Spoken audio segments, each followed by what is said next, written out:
got news that OPEC is going to cut production up to 2 million barrels per day, which is likely going to cause the oil prices to spike.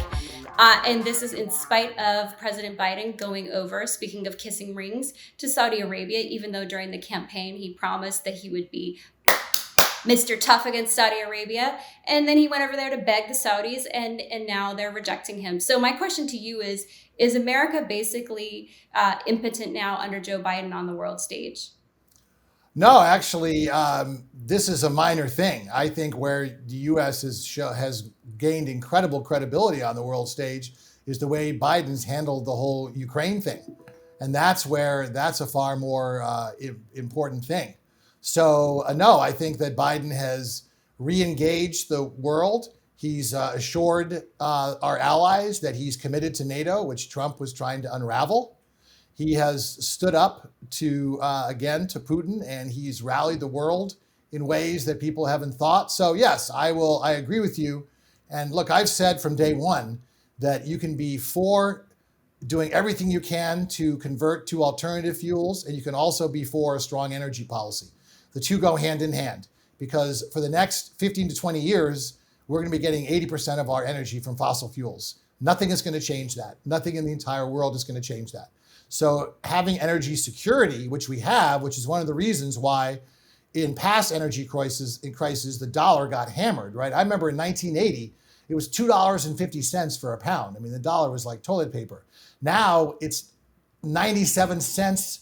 The euro is 97 cents. And the reason for that is because we have what economists would call hydrocarbon security, which we did not have during previous energy shocks. But putting that aside, do I think it was a mistake to cancel the Keystone Pipeline? Yes. Do I think it was a mistake not to encourage drilling? Yes.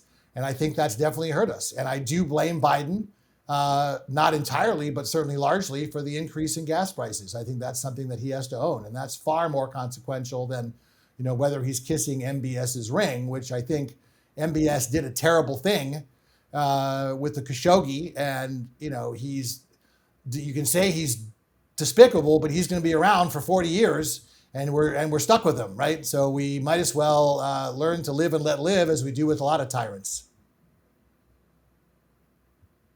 I'll give you the final thoughts. Well, I appreciate that. That was a nuanced answer, Dave. We can agree on the fact that yes, Biden should do more to encourage energy security, energy independence, and that's I think would make us far less reliant on what's going to happen with Saudi Arabia. And I think it's interesting, the timing of this. It kind of says to me, maybe the Saudis don't want Democrats in office, and that's very interesting to me. Well, of course.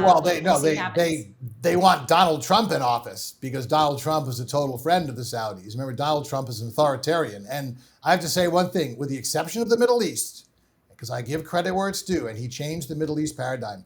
Every single foreign policy situation got worse under Donald Trump. Every single one. So we cannot say, is this Biden taken seriously on the world stage? So not true. China got worse. Russia got worse. North Korea got worse. Our European allies' relationships deteriorated. Border crossings were at a 50-year low when he came into office. He did the worst of all things. He let the back door open more while he cut off the front door. And that's one of the reasons why we have such a worker crisis. I mean, I would take these migrants that went to Martha's Vineyard. I would bring in 5,000 of them, fill all the empty jobs that we have. Okay, that's true. Every foreign policy situation got worse under Donald Trump. This has nothing to do with Trump. It had everything to do with Trump. I 10,000% disagree. Trump, with his China policy, his Russia policy, his immigration policy, they're all terrible, and we're still paying the price. So we'll agree to disagree on that one. Yes, minor incursion. Joe Biden encouraged the invasion of Russia, and everything you said is 10,000% wrong about Trump, but that's okay. Okay, well, the facts speak otherwise.